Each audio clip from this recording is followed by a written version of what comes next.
Hola, ¿qué tal? Buenas noches. Yo soy Mariana Hernández Carrillo y a nombre de Genaro Lozano te doy la bienvenida a Punto y Contrapunto. Joe Biden ya es el presidente número 46 de Estados Unidos. Esta mañana, ante 200,000 banderas que representaron a la ciudadanía de ese país, Biden y la vicepresidenta Kamala Harris juramentaron el cargo con sana distancia y extremas medidas de seguridad. Biden hizo un llamado a la unidad y advirtió que el terrorismo doméstico y la supremacía blanca deben ser derrotados. ¿Qué significado tiene este cambio para las y los millones de mexicanos que viven en ese país? Veremos qué opina la mesa. Y esta mañana, Rosa Isela Rodríguez, la nueva titular de la Secretaría de Seguridad Pública y Protección Ciudadana, presentó su informe de seguridad.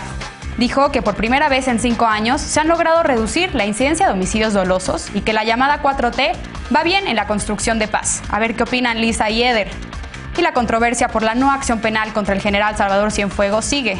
En varias entrevistas, el fiscal general Alejandro Gertz Manero ha defendido la decisión, señalando que la DEA no aportó elementos para sancionar al general. Seguimos con este debate iniciado el lunes. No te vayas, quédate con nosotros que ya empieza Punto y Contrapunto.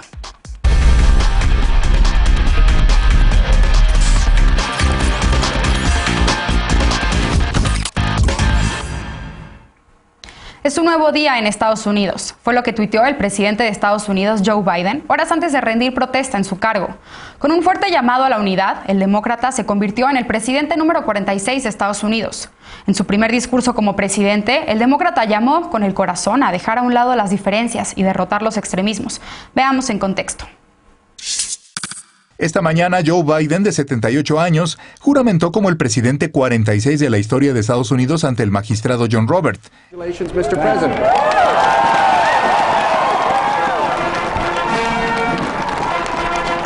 El demócrata y la vicepresidenta Kamala Harris se comprometieron a preservar, proteger y defender la Constitución de Estados Unidos. En su discurso inaugural, Biden llamó a la unidad nacional y señaló que derrotará al extremismo político, el terrorismo doméstico y el supremacismo blanco. A diferencia de Trump, que en su discurso inaugural se enfocó en las heridas abiertas de la ciudadanía estadounidense como la pobreza y la falta de empleo y repartió culpas a las empresas extranjeras y los migrantes, Biden hizo un llamado a la unidad.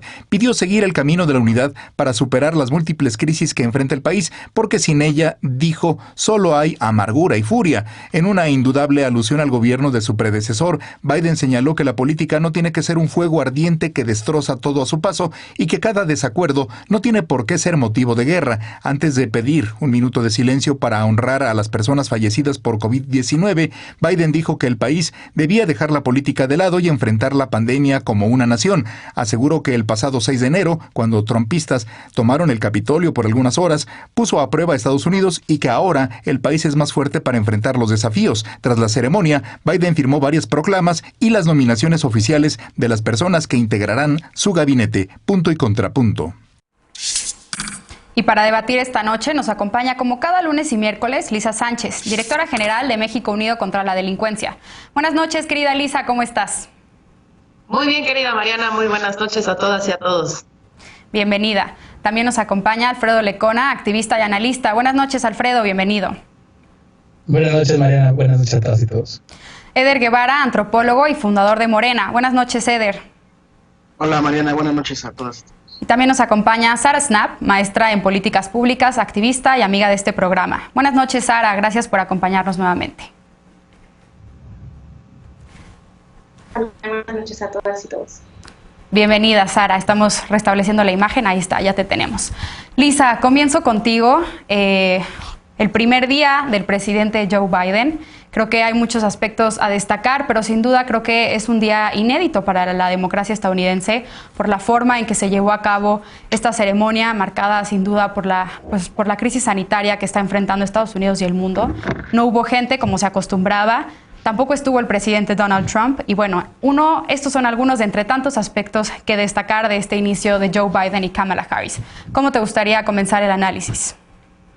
Primero, celebrando que es el primero de Joe Biden, pero también fue el último de Donald Trump, ¿no? O sea, creo que una de las primeras cosas que hay que volver a reconocer es que el voto popular en Estados Unidos fue categórico y que pese a que el trumpismo definitivamente no está derrotado y es uno de los grandes retos del nuevo presidente Biden de cara a la reconciliación nacional y sobre todo a la transformación de la política norteamericana, pues sin duda alguna lo que hay que celebrar es que finalmente se terminó ese capítulo de la presidencia estadounidense y que ahora pues hay unos nuevos ocupantes que tendrán retos enormes, sin duda alguna, y que tienen una vara altísima, en donde pues seguramente vamos a estar discutiendo a lo largo de varias mesas en el futuro si logran cumplir esas expectativas o no, y si tienen todos los elementos para poder hacerlo o no. Creo que fue una ceremonia de investidura llena de simbolismos. Tú ya mencionabas algunos, Mariana, como el tema del homenaje a las víctimas de COVID, que se espera que para inicios de febrero Estados Unidos cuente con 500,000 de personas difuntas por la enfermedad. También se contó con muchos simbolismos en el sentido en el que se escogió a los invitados de manera muy precisa, muy clara, desde las indumentarias también de todos los presentes, hasta los mensajes que se transmitieron, ¿no? Desde el himno nacional con una Lady Gaga, artista de pop, que podemos, digamos, criticar justo la producción hollywoodense, lo relativamente cursi que pudo haber sido todo esto, pero con una Paloma de la Paz, ¿no?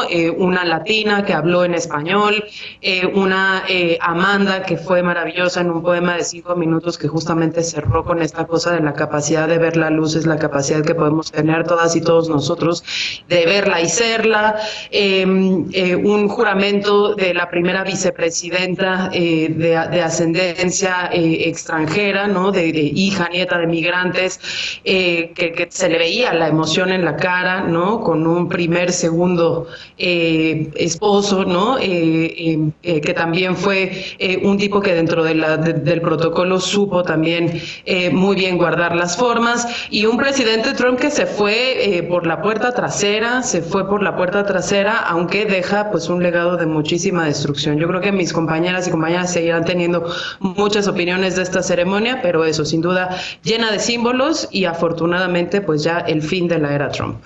Bien, así es. Sara, Lisa ya hace alusión a algunos de los elementos que vimos hoy en la ceremonia de toma de protesta y los otros eventos protocolarios que se llevaron a cabo posteriormente. Y también habla de esta reconciliación nacional, que sin duda la salida de Trump pues no es cualquier cosa. Y más allá de ser el primer día de Biden, pues también, como dijo Lisa, fue el último día de Trump. ¿Con qué te quedas tú? Además de que ya desde el primer día el presidente Joe Biden ha firmado una serie de órdenes ejecutivas que pretenden dar un revés a las políticas antimigrantes, anticlimáticas, entre otras, impulsadas por Donald Trump. ¿Con qué te quedas tú de hoy? Sí, yo creo que lo que vimos fue el fin de una telenovela o un reality, donde en realidad vimos todos los días, pues sí, como una telenovela mucho más allá de gobernanza, y eso es lo que vamos a ver ahora con Biden. Va a ser, su gabinete está mucho más preparado, está mucho más profesional. Hay muchos que estuvieron con Obama, que ya conocen cómo funciona la Casa Blanca, ya conocen cómo trabajar en un ambiente político difícil, y donde ellos realmente creen en la necesidad de reparar los daños que ha hecho estos 4 años de Trump, ¿no? Y creo que desde que empezó Trump vimos un tropiezo tras otro sin una política de Estado. Y creo que eso es lo que va a traer Biden. Ahora él va a traer personas mucho más profesionales para que ellos puedan tomar estos puestos, ¿no? Y ahí es donde vimos algunos de las políticas que él ya iba a firmar hoy, que tenía que ver con una ruta hacia ser ciudadano y ciudadana de más de 11 millones de personas no documentadas, de poder cambiar la estrategia de seguridad en la frontera para que no fuera un muro, y también proveer pues dinero y asistencia a países donde vienen muchos migrantes, justo para empezar a hablar de las causas profundas de la migración. Y yo creo que eso es donde vamos a realmente ver un cambio. Yo creo que no va a ser nada más un cambio discursivo, sino que tiene una oportunidad realmente de invertir en México, pero también en la región, ¿no? En Centroamérica, El Salvador y Guatemala y Honduras. Esto ya tiene una legislación que está proponiendo, que va a ser difícil de pasar en el Senado, porque van a necesitar 60 senadores votando a favor, y sabemos que van a necesitar entonces unos de los votos republicanos, pero sí tiene una oportunidad de dejar atrás en la región este discurso de la guerra contra las drogas y cambiarlo a una interacción entre Estados Unidos y México que fuera mucho más basado en una recuperación económica y ser socios comerciales, ¿no? Yo creo que eso es lo que deberían estar buscando, realmente buscar una forma de invertir en los países y de esa forma pues invertir en la seguridad del país y en pues todos los migrantes que hoy en día buscan la ciudadanía para poder quedarse en el país legalmente. Así es. Eder, Sara ya tocó el tema de la migración, sin duda como uno de los prioritarios para la agenda de Biden y desde luego para nuestro país. Y por eso me gustaría preguntarte sobre, primero obviamente este primer día de Joe Biden, pero también aterrizarlo a la relación bilateral con nuestro país. ¿Qué cambios podemos esperar? Esperemos sea una relación con mucha más estabilidad y predictibilidad en la toma de decisiones y en las instituciones, sin duda, que manejan la relación bilateral. Pero ¿cómo lo estás viendo tú? ¿Qué cambios encuentras de primer momento? Sí, por ahora los cambios en la relación bilateral no se van a ver reflejados. Creo que se tendrán que ver reflejados en hechos muy concretos. México ha puesto, desde la administración pasada con Trump, ha puesto el tema del tráfico de armas como uno de los más importantes, y creo que ese tema del control de la venta de armas puede empatar muy bien con una circunstancia que está atravesando Biden, que es sui generis. Hoy el discurso, algo que caracteriza a los gobiernos de Estados Unidos, que siempre tratan de ubicar a un enemigo, y ahora en su discurso el enemigo no fue el mundo árabe, no fue el terrorismo, sino el supremacismo blanco, que de hecho lo consideran terrorismo local. Y la otra cosa que me llama mucho la atención sobre la narrativa, y que de corazón espero que sí se puedan encontrar soluciones, es el gran reto que tiene Joe Biden de resolver el tema pandémico. Entonces, si la administración de Biden se concentra estos primeros 2 años en estos dos temas, puede haber un montón de puntos de convergencia entre el gobierno mexicano y el de Estados Unidos, sobre todo, insisto, en el tema de la venta ilegal de armas, y por supuesto compartir conocimiento y experiencias para poder resolver el asunto pandémico que ha sido tan complicado en Norteamérica. Algo que me llama la atención, ahí en el evento público fue lo políticamente correcto, pero ya algunos de los operadores cercanos a Biden empezaron a sacar algunos puntos que son muy complicados y que hay que darles seguimiento. Primero, el hecho de que en el acto protocolario haya estado el embajador de Guaidó es ya muy significativo. Anthony Blinken aseguró que la relación y el reconocimiento pleno seguirá siendo hacia este autoproclamado presidente de Venezuela y a la Asamblea Nacional, que ya no está vigente en Venezuela. Dentro de las mismas agresiones, y regresando al tema de las censura de Twitter, resulta que hoy Twitter decidió cancelar por completo la cuenta institucional de la Asamblea Nacional, de la nueva Asamblea Nacional de Venezuela. Entonces, ahí hay un tema que es muy complicado, porque si no cambian, no solamente discursivamente, sino con hechos concretos, no cambian la relación con los países progresistas del mundo, entonces serán cosméticas los cambios que pueda haber, o solamente para la política interna, pero hacia afuera seguirán con la misma política exterior. También justificó este personaje el continuar con bombardeos en Libia. Bien. Alfredo, ¿qué más destacarías tú de este primer día de Joe Biden y Kamala Harris al frente pues de Estados Unidos, los nuevos inquilinos en la Casa Blanca, y también preguntarte sobre, Eder ya mencionó algunos elementos que él considera como que podrían darse como cambios en la relación bilateral? ¿Tú qué otros aspectos destacarías en la relación México-Estados Unidos? Bueno, pues varias cosas. Primero que nada, en cuanto al evento como tal, en cuanto al discurso inaugural de Biden, pues bien, ¿no? Bien que hay una condena directa al supremacismo blanco, bien el llamado a la unidad. A mí personalmente se me hace como el tema de migración per se el gran ausente en el discurso, ¿no? O sea, de hecho, pues como que no volteó a ver el fenómeno electoral que permeó muy bien en la población migrante, o que pues por lo menos tendría que traducirse en eso, pero pues más allá de las palabras y de los discursos y del acto, pues en los hechos. Entiendo hasta el momento en que estamos grabando este programa que una de las acciones ejecutivas primeras de estas 17 del día de hoy iba a tener que ver con la cancelación del muro fronterizo.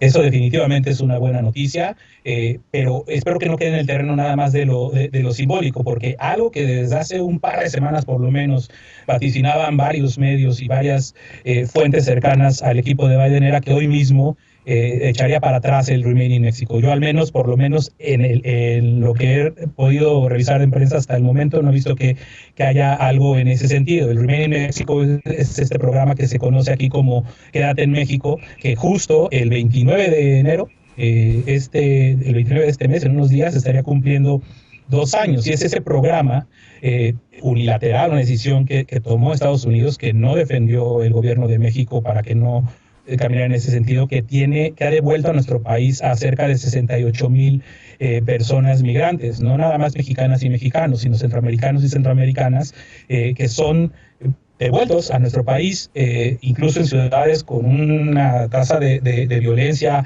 que han sufrido, que han sido vejados. Entonces, yo de lo primero que quisiera ver por esta crisis humanitaria es que cree la población que tenemos aquí esperando la resolución de asilo político allá, pues que sea algo. Y otro de los temas que yo he hablado con varios analistas, sobre todo que están en Estados Unidos, y yo pensé que el tema Cienfuegos iba a ser como algo más tenso de lo que estamos viendo en la relación. Muchas personas cercanas al equipo de Biden o que están cerca de personas cercanas al equipo de Biden me han dicho que no se está viendo allá con ese nivel de preocupación como pareciera acá. Bien. Ojalá haya en ese sentido y que se empiecen a restablecer las cosas en materia de cooperación de seguridad y procuración de justicia. Bien, pues desafortunadamente se acabó el tiempo de este bloque, pero sin duda será el inicio de muchos análisis que haremos en este programa sobre el inicio y la administración de Joe Biden y Kamala Harris, la primera vicepresidenta de Estados Unidos. Vamos a una pausa. En la mañanera se presentó el primer informe de seguridad del año. Ahí, la nueva titular de Seguridad y Protección Ciudadana, Rosa Isela Rodríguez, presumió una baja en los homicidios dolosos. ¿La estrategia funciona o la baja aún no se siente en las calles? Veremos qué opina el panel cuando regresemos a Punto y Contrapunto. No te vayas.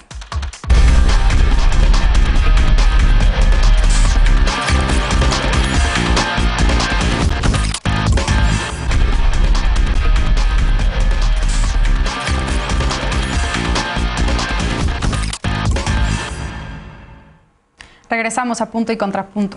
En el primer informe de seguridad ofrecido por Rosa Isela Rodríguez, recientemente nombrada secretaria de Seguridad y Protección Ciudadana, la funcionaria se mostró satisfecha de rendir buenas cuentas de la Estrategia Nacional de Seguridad.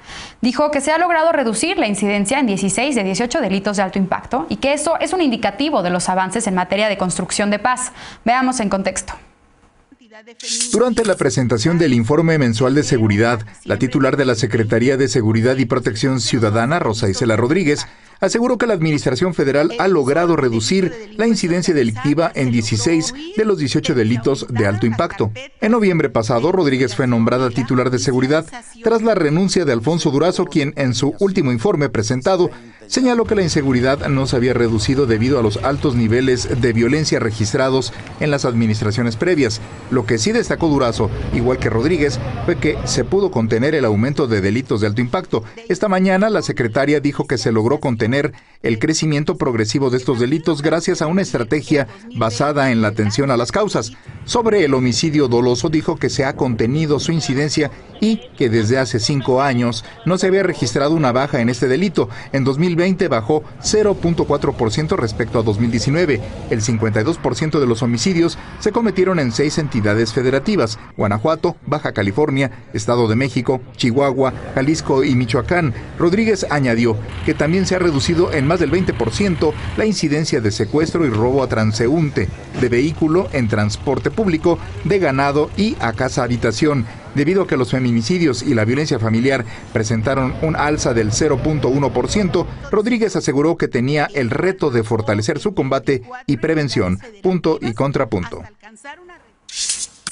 Bien, regresamos a la agenda nacional y comienzo ahora contigo, Eder, con los puntos de la mesa.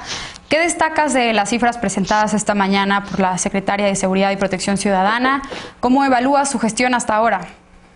No, pues es muy difícil evaluar. Ella, ¿se acuerdan que tuvo COVID cuando la nombraron? Entonces, en realidad lleva poco tiempo ya como secretaria de Protección Ciudadana. Las cifras son la continuidad del informe que dio Durazo antes de su renuncia. me llama la atención el discurso de Rosa Isela. Ella, primero, yo no había tenido, no sé si ya se había comentado acá en el programa, yo no había tenido posibilidad, pero me llama mucho la atención del perfil de Rosa Isela, porque ustedes saben, aunque son del mismo partido, los gobiernos de Andrés Manuel, de Marcelo y de Mancera y de Claudia Sheinbaum no habían tenido como tanta continuidad en las personas que asumían las secretarías de gobierno de la ciudad, y en el caso de Rosa Isela, ella sí se mantuvo en el cargo en las 4 administraciones. ¿Por qué? Pues porque es una funcionaria pública profesional, decente, que siempre ha entregado muy buenos resultados en las tareas que se le han encargado. Por eso Andrés Manuel confía mucho en ella. El discurso que ella dio hoy está cargado de la seguridad ciudadana, que es un enfoque muy particular, que sin este enfoque no va a funcionar la estrategia de la Cuarta Transformación de Seguridad Pública, pero también por primera vez una persona titular de seguridad asume el reto de tratar de otra forma la estrategia para combatir los feminicidios y la violencia doméstica, que esa ha sido una de las grandes críticas al gobierno de la Cuarta Transformación, en concreto al presidente López Obrador, porque para él el combate de la violencia, combatir las causas generales de la inseguridad, generará también como resultado que los feminicidios se reduzcan, cosa que las cifras nos están demostrando que no es así, y hoy Rosa Isela asume el compromiso de atender en lo particular esta causa que es muy sentida para todas las personas en México. Entonces, eso me parece que es muy buena señal, y habrá que evaluarla ya con más tiempo, a ver cómo desarrolla su tarea. Yo estoy seguro que lo hará muy bien. Lisa, ¿tú coincides con lo que dice Eder? Respecto a estas cifras presentadas esta mañana, sé que a ti te gusta analizar no solamente las cifras que se reportan al momento, sino las tendencias. Entonces, ¿cómo estás viendo tú lo que se presentó esta mañana y desde luego la estrategia de seguridad implementada por esta nueva titular? Pues mira, lo primero a celebrar es que con esta nueva titular las cifras presentadas fueron muchísimo más apegadas a la realidad.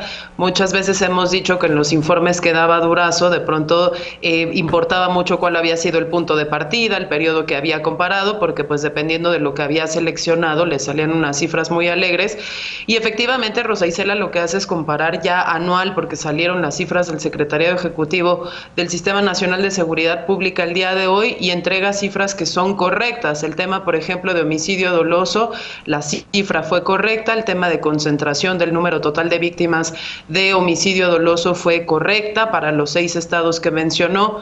Hay muy pocas, digamos, como discrepancias, pero creo que vale la pena justamente intentar explicar por qué. Habló de reducciones importantes de más del 20% en varios delitos, uno de ellos secuestro. Sí, sin duda. Lo que pasa es que lo que no dijo es que cuando nosotros agrupamos todos los delitos contra la libertad personal, es decir, todas las formas de secuestro y la privación ilegal de la libertad, esa reducción es mucho más pequeña y tiende a coincidir con el tema del efecto de la pandemia y el confinamiento. Es una reducción total del 7%, no de más del 20%. Adentro de eso, evidentemente, hay variaciones importantes por tipo de delito. El tema, por ejemplo, también de la violencia intrafamiliar, es cierto que el feminicidio subió solo 0.1%, sin embargo, la violencia familiar sí registra un aumento en total del año del 4.7%, no del 0.1%. Ahí, al sumar las dos cosas, se esconde que sí hay un aumento importante en el tema de la violencia familiar. Y yo lo único que quisiera es agarrar nada más un contraejemplo, digamos uno de los estados que tradicionalmente no tiene tradición de ser de los que ocupan los primeros rankings en temas de homicidios o delitos dolosos, como puede ser Campeche, pero que es indicativo en el sentido en el que Campeche ha sido uno de los únicos estados que se ha mantenido más tiempo en semáforo verde por el tema de COVID. Para el caso de Campeche, por ejemplo, lo que sí vemos es un aumento del 5.5% en el homicidio doloso y feminicidio para uno de los últimos meses del 2020, mientras que vimos también un incremento muy importante importante en los delitos contra la libertad personal, del más del 71% también para el caso de noviembre de 2020, y otros aumentos similares que tienen que ver con el hecho de que no está condicionado esa reducción al efecto de la pandemia. Entonces yo lo único que voy a decir es felicidades, porque estas cifras sí son muchísimo más apegadas a la realidad, salvo los dos casos que mencioné. Sin duda alguna lo que vamos a tener que hacer es descontar el efecto de la pandemia para ver si estas reducciones son sostenibles en el tiempo o tienen que ver más bien con el cambio en las dinámicas de vida de la propia población derivadas del confinamiento. Bien. Alfredo, ¿cuál es tu opinión y tu evaluación tanto de las cifras como de la estrategia de seguridad? No sé si tú ves algún cambio desde la salida de Durazo.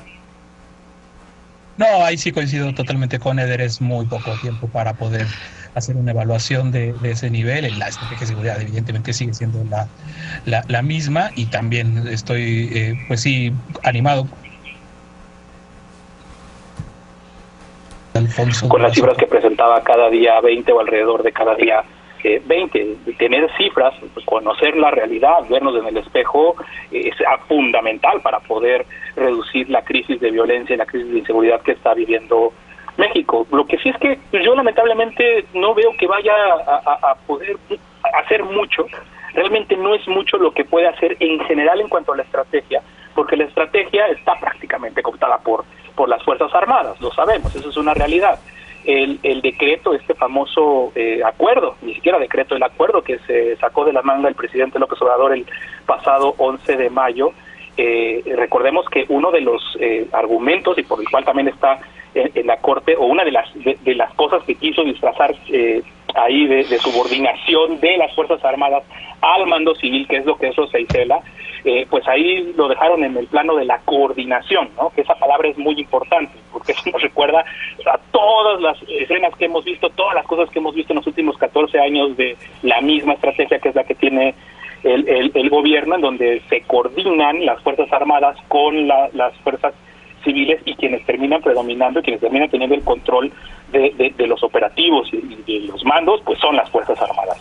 Entonces, pues ante un panorama de creciente militarización, que ya es absolutamente innegable, ante ese pacto de impunidad del ejército, todas esas cosas en su conjunto, la verdad es que reducen muy poco la capacidad que pueda tener Rosa Isela o cualquier persona en los parámetros en los que se ha, o con la forma o el ecosistema que ha construido lamentablemente el presidente López Obrador, que es la misma estrategia: la guerra, las Fuerzas Armadas en la calle, ignorando por completo la obligación constitucional que tenían y tienen de fortalecer policías para lograr ese paulatino regreso de las Fuerzas Armadas a los cuarteles, que lamentablemente difícilmente va a suceder. Bien. Sara, finalmente, Lecona pone sobre la mesa ya el tema de la militarización en la estrategia de seguridad. ¿Qué más destacarías tú? ¿Coincides con él? Sí, es un poco lo que yo estaba pensando y investigando, cuando si realmente una persona hace la diferencia en la estrategia, cuando sabemos que esta estrategia ya fue planchada desde hace mucho y que ha habido muy pocos cambios durante este sexenio, aunque sí hubo hoy en el discurso de Rosa Isela cambios discursivos que sí eran importantes. Sí habló de la construcción de paz. Yo creo que por ser la primera mujer en este cargo no significa que ella tendría que estar más enfocada en los delitos de feminicidio o violencia interfamiliar. En realidad, cualquier secretario de Seguridad y de Protección Ciudadana tendría que haber estado también impulsando cambios, intentando poder influir en esas cifras.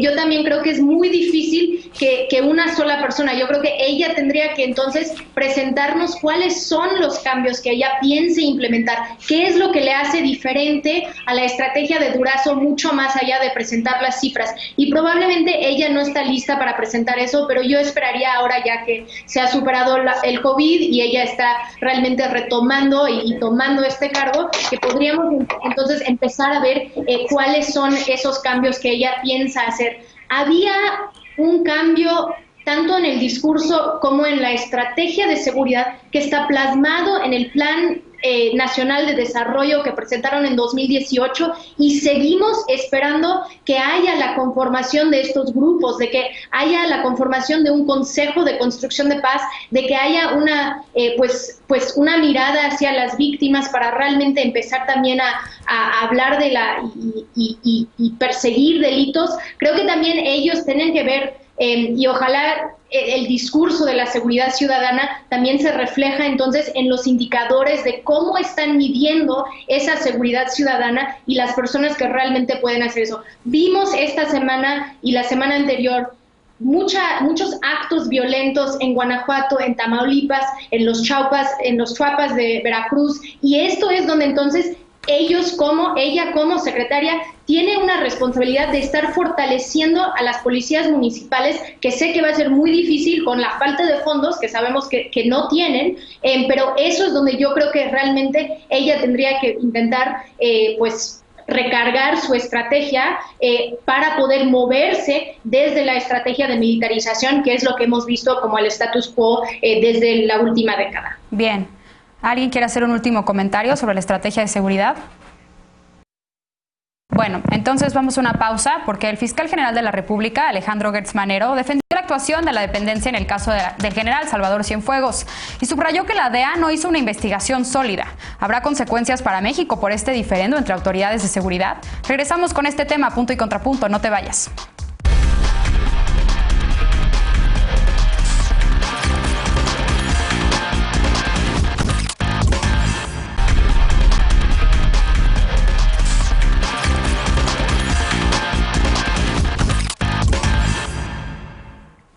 Regresamos a Punto y Contrapunto. El titular de la Fiscalía General de la República, Alejandro Gertz Manero, defendió la decisión de no ejercer acción penal en contra del exsecretario de la Defensa Nacional, Salvador Cienfuegos Cepeda. En varias entrevistas señaló que la DEA no hizo una investigación sólida y que retiraron los cargos antes de entregarlo a las autoridades mexicanas. Recordemos que Cienfuegos fue detenido en octubre pasado, acusado por la Fiscalía de Nueva York de narcotráfico y lavado de dinero. En noviembre, el Departamento de Justicia de Estados Unidos solicitó a la jueza del caso desestimar las acusaciones por consideraciones delicadas e importantes de política exterior, que superaban su interés por perseguir el enjuiciamiento de Cienfuegos. Con base en esta petición, Gertz Manero ha insistido en que el Departamento de Justicia decidió retirar los cargos contra el general. También ha dicho que el expediente entregado por la DEA fue insuficiente para iniciar un proceso acusatorio contra el exfuncionario. Gertz consideró esta situación tan grave que anunció que buscaría que se investigara a nivel internacional a la DEA. Pero esta mañana el presidente López Obrador dijo que no se debe recurrir a instancias internacionales, sino definir las reglas de cooperación. Bien, último tema de la noche y ahora comienzo contigo, Alfredo. Retomamos este tema en la mesa debido a estas recientes declaraciones del fiscal sobre el caso del exsecretario de Defensa Nacional, el general Salvador Cienfuegos. Primero, ¿qué opinión te merecen estas declaraciones? Y también si quieres retomar la actuación de la Fiscalía General de la República. Va juntito con pegado porque pues es deleznable la actitud que ha tomado Alejandro Gertz Manero. Parece que no entiende que es el fiscal general quien representa al Ministerio Público, quien puede ejercer acción penal en un país con los índices de impunidad que tenemos. O sea que no sé si el fiscal esperaba que todos salieran a aplaudirle cada cosa que hiciera, pero pues ya nos había acostumbrado a solamente salir a dar buenas noticias y regodearse de ellas, hablar del caso Lozoya en su momento de Ayotzinapa, pero es un fiscal que en general no ha rendido cuentas, pese a que tiene la obligación de hacerlo, porque eso hay que tenerlo absolutamente claro. Cuando dice la sociedad civil, cuando las organizaciones como el Colectivo contra la Impunidad, Seguridad Sin Guerra y Fiscalía que Sirva dicen, el fiscal no está rendiendo cuentas, está incumpliendo la ley, tienen absolutamente toda la razón. La ley que lo rige, la ley que se aprobó con la sociedad civil, lo mandata a vincularse con la sociedad civil desde cosas tan importantes como el plan de persecución penal, que es la guía, el eje que tiene la Fiscalía General de la República para priorizar delitos, para decirlos. Se construye una ausencia absoluta de la sociedad civil. Entonces, es por eso y por muchísimas cosas más, pasando por que a las víctimas no las recibe, de plano les ha dicho váyanse a su casa y dejen así, investigaron que no investigar nada, pues que llegamos a este punto en donde ahora yo ya metí en problemas a muchísimas personas. Sí, el fiscal está desnudo. El fiscal ha dicho que no quiere ser prácticamente fiscal. Ayer en esta entrevista que tuvo con Carmen Aristegui, que fue una extraordinaria extraordinaria entrevista de parte de Carmen con estas brotes de patanería y de altanería que demostró el fiscal. De entrada, pues nos dijo que prejuzgó lo que envió la DEA, porque pues como allá decidieron retirar los cargos, pues entonces aquí prácticamente lo reconoce él como inocencia. Ese acto que se negoció con la Cancillería, el fiscal de plano ha dicho, yo no participé de él, y ahí meten un serio problema tanto a la Cancillería como al presidente López Obrador, porque fueron muy claros que fue con el visto bueno de la Fiscalía General de la República que se hizo esa negociación para rescatar al general Salvador Cienfuegos. En otra de las respuestas a Carmen Aristegui, que esta pregunta la hacíamos de hecho el lunes, la planteaba yo el lunes, que creo que es fundamental, es por qué no desde el momento en el que conoció de la detención de Salvador Cienfuegos y de los cargos que se estaban imputándole, inició su propia investigación. ¿Por qué no? Y la respuesta de Gertz Manero, pues es la aplicación total a su papel de fiscal. La respuesta de Gertz Manero fue, a mí me tienen que presentar una denuncia y datos de prueba para yo poder actuar. Pues eso es absolutamente falso en términos del Código Nacional de Procedimientos Penales que rigen su actuación. El fiscal podría y debería iniciar con cualquier indicio una investigación. Y lo que vemos, contrario a eso, es un fiscal general de la República que puede ver al país incendiándose y no va a mover un dedo si no le traen la tarea, que es su tarea ya hecha. Bien. Eder, Alfredo pone sobre la mesa uno de los puntos que yo he visto mucho en la opinión pública y que es precisamente esta diferencia entre desestimar los cargos, como lo hizo la Corte de Nueva York contra el general Salvador Cienfuegos, y declararlo inocente, ¿no? Esta diferencia que hay entre las dos situaciones. En el caso del general Salvador Cienfuegos, ¿qué opinión te merece lo que ha dicho el fiscal general de la República? Y también preguntarte sobre la posición que ha tomado el presidente Andrés Manuel López Obrador al respecto. Bueno, a mí me parece muy interesante la entrevista. También creo que Carmen hizo una muy buena entrevista, provocando al fiscal para que pudiera hablar un poco más. Sin embargo, la verdad es que yo hice un ejercicio por salud mental. Después de escuchar la entrevista, más bien la leí, porque entre tanto grito es muy difícil de pronto diferenciar.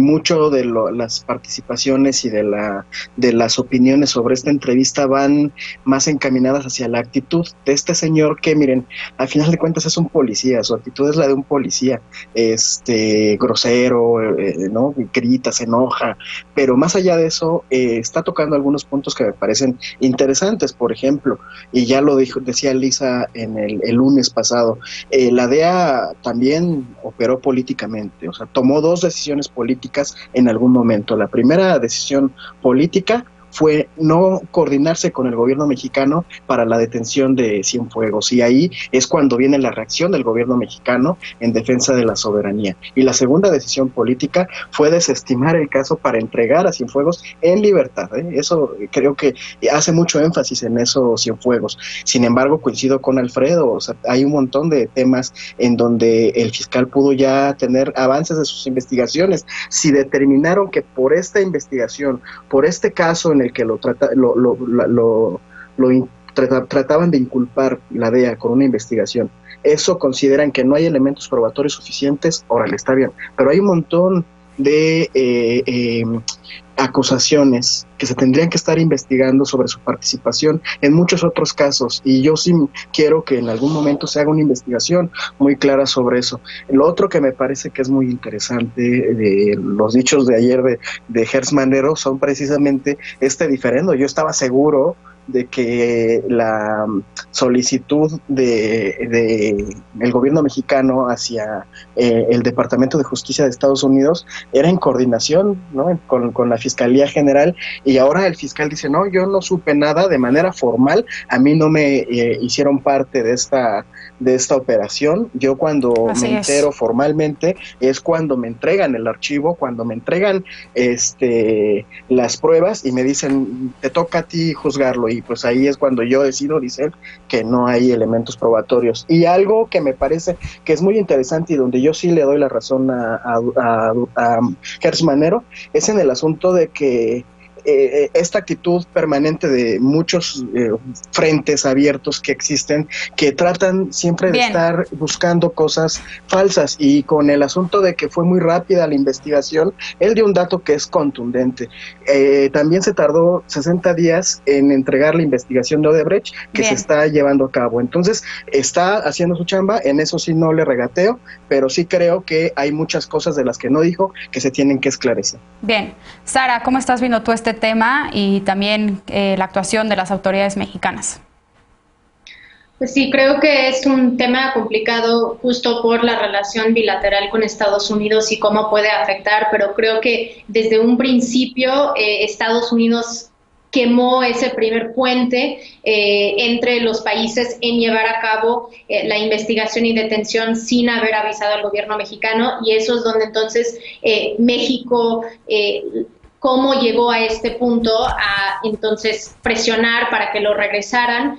Claramente sí, pues quitaron los cargos y lo dejaron regresar por cualquier negociación que hubo. Creo que un tema es de que cómo debería estar actuando una fiscalía y cómo debería estar actuando entonces el fiscal general de la República hacia este caso, pero hacia muchos otros casos, y eso es donde podemos ver pues una falta de seguimiento, una negligencia. Creo que es importante también notar que no es culpa de la DEA, sino que cuáles son los casos que aquí en México deberían estar haciendo seguimiento. Escuchamos mucho del involucramiento del Ejército y de las Fuerzas Armadas en actos delictivos, en grupos del crimen organizado, pero hay una falta de realmente ver cómo proceden esos casos y cuáles son las investigaciones. De cierta forma, aplaudo que hubo esa transparencia de que vamos a soltar el expediente, aunque pues claramente no estaba toda la información para realmente poder tomar un análisis muy preciso sobre esa carpeta. Pero de todos modos, creo que sí es algo donde necesitamos que la Fiscalía sea un cuerpo autónomo, donde vemos que tanto como fiscal general hasta los fiscales estatales vemos que hay un seguimiento a casos y una necesidad y una posibilidad y capacidad, y eso es lo que vemos a ningún nivel de la Fiscalía en el país. Bien. Desde lo local a lo federal. Es importante, esta negligencia no lo vemos por el caso de Cienfuegos, aunque eso lo resalta mucho, lo vemos por los miles de casos en el país que siguen sin una resolución y sin el seguimiento necesario desde las autoridades. Bien. Lisa, Sara ya pone sobre la mesa el tema de la autonomía de la Fiscalía General de la República. ¿Qué más destacar del manejo, en este caso, del general Salvador Cienfuegos y también de las declaraciones del fiscal de la República contra la investigación hecha por la DEA? Pues lo primero es decir que las declaraciones y el tono del fiscal general de la República no son características de un policía, sino de un funcionario que se siente en la plenitud de la impunidad que le da el poder. Es decir, pudo decir lo que le dio la gana, desde sostener las injurias en contra de un gobierno extranjero, que hey, no me malinterpreten, yo por mí que mañana desaparezca la DEA, pero esa confianza con la que se atribuyó esta seguridad de decir, y si no les gusta vayan a tribunales internacionales, para después amenazar a las organizaciones de la sociedad civil a las que acusó no solo de linchadoras, sino también de obtener recursos de procedencia dudosa, como ha sido la cantaleta desde que inició este gobierno, sin que efectivamente ni la misma fiscalía presente pruebas al respecto, con una fiscalía que, si bien ha tenido algunos avances, sobre todo en términos como de invertir los porcentajes entre personal administrativo y personal sustantivo, pues sigue teniendo en un año, bajo ya el mando del fiscal actual, pues más de 21.641 carpetas de investigación solo entre 2018 y 2019 que se quedaron rezagadas, más todas las acusaciones que, ojo, no hacemos las organizaciones de la sociedad civil, sino los mismos gobiernos estatales y también los colectivos de víctimas, que se rechaza a traer casos de macrocriminalidad en donde hay violaciones graves a los derechos humanos, donde hay uso de armas exclusivas del ejército, digamos, donde la jurisdicción de la Fiscalía está dada y además está obligada por ley. Y lo segundo también es que no se está protegiendo la soberanía nacional, se está protegiendo una institución en particular, que es el Ejército Mexicano, no nos confundamos con eso. Yo entiendo que puede haber implicaciones muy importantes de dejar que se juzguen en el extranjero las atrocidades cometidas por esta institución, pero justamente el acuerdo político fue que se iba a traer para investigar aquí. Y hay una cosa bien importante que sí hay que decirle a la gente: los delitos por los cuales estaba investigando al general Cienfuegos en Estados Unidos, en México se persiguen de oficio y ameritan prisión preventiva oficiosa. El hecho de que no se haya dictado prisión preventiva oficiosa para el general y no se hayan investigado de oficio, más que se haya hecho la revisión de las supuestas pruebas provistas por la DEA, significa ya un trato diferenciado para el imputado Cienfuegos, pese a su presunción de inocencia, que contra los imputados comunes y corrientes que sí ven hasta 2 años de prisión sin sentencia y sin ningún cargo en su contra. Ese es el comportamiento que estamos reprobando. Bien, finalmente, Eder, levantaste la mano. Sí, por supuesto que yo entiendo que de pronto el discurso de la soberanía nacional no gusta, pero por supuesto que defender y quejarse el gobierno mexicano de la detención unilateral de un exsecretario de la Defensa, de un general en retiro, con la cantidad de información que tiene además seguramente este general, por supuesto que es la defensa de la soberanía nacional, debe tener información de seguridad nacional muy delicada, que por supuesto que tiene que haber ahí una actuación clara del gobierno mexicano, y es a eso a lo que obedeció Andrés Manuel López Obrador. Eso no quita, que yo espero que lo podamos platicar en otro momento, que también está clarísimo la fuerza y la influencia de las Fuerzas Armadas en México, pero por supuesto que fue una defensa de la soberanía lo que hizo el presidente López Obrador a través de su equipo de trabajo. Bien, finalmente, Alfredo, ¿querías agregar algo? Tenemos 30 segundos. Pues sí, yo quisiera nada más resaltar, justo en el tono de lo que decía Lisa, las organizaciones a las que Gertz ayer difamó, calumnió, muchas de ellas son organizaciones de víctimas, son madres de víctimas, de desaparecidos, que han estado ahí tocándole la puerta al fiscal para decirle: aquí estamos, cómo ayudamos. Y lo que hemos visto, y no podemos sacarlo también del debate, contrario a eso, es un fiscal que ya está preparando su nueva ley para quitarse justo esas obligaciones. Y lamentablemente este es un fiscal que se nos va hasta dentro de 7 años. Vamos a tener que lidiar con este error garrafal de haberle dado a una persona como Alejandro Gertz Manero, con estas cosas que estamos viendo, una responsabilidad tan trascendente como pasar de la PGR a la FGR, y que esto representara un verdadero cambio para las víctimas en un país con más de 80,000 personas desaparecidas y cientos de miles de víctimas. Ese es el fiscal que tenemos, un fiscal que nos dice: no va a hacer mi chamba, y apoyo y respaldo, y creo que es muy congruente el llamado que hacen las organizaciones a que se inicie el proceso del artículo 102 constitucional para su remoción. No Bien. Podemos tener, o estamos derrotados, a un fiscal así 7 años más. Bien, pues se terminó el tiempo de este bloque, pero sin duda será un tema que podremos retomar más adelante. Vamos a un corte ahora y regresamos ya para despedirnos con la paparrucha de esta noche.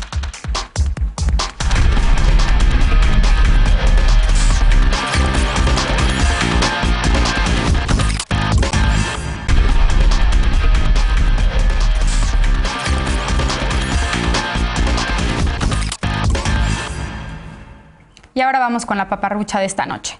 El gobierno de Donald Trump, el rey de las paparruchas, llegó a su fin. Pero después de 4 años de difundir información falsa, Trump volvió a paparruchar durante su mensaje de despedida. Como en muchos otros discursos, presumió haber construido la economía más grande en la historia.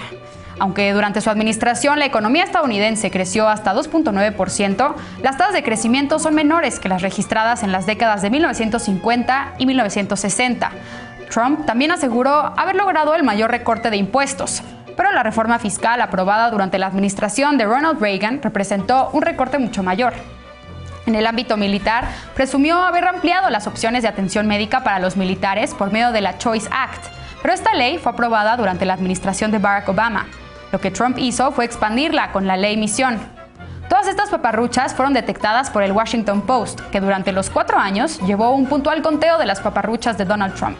En total, el diario detectó 30.558 mentiras o desinformaciones dichas por Trump, un promedio de 21 al día. Esperamos la era de la desinformación generada en la Casa Blanca haya terminado, y aquí estaremos señalando algunas de las mentiras que sin duda seguirán generándose desde las trincheras de las redes sociales. Recuerda que seguimos en pandemia y que las cifras de contagio siguen subiendo, así que por favor lávate las manos, mantén la sana distancia y usa cubrebocas, que recuerda debe cubrir nariz y boca. Y si puedes, por favor, quédate en casa. Esto fue todo por esta noche. Muchas gracias a nombre de Genaro Lozano por habernos acompañado. Gracias también a los panelistas. Gracias Eder, gracias Lisa, gracias Sara, gracias Alfredo. Yo soy Mariana Hernández Carrillo y esto fue Punto y Contrapunto. Descansa, muy buenas noches.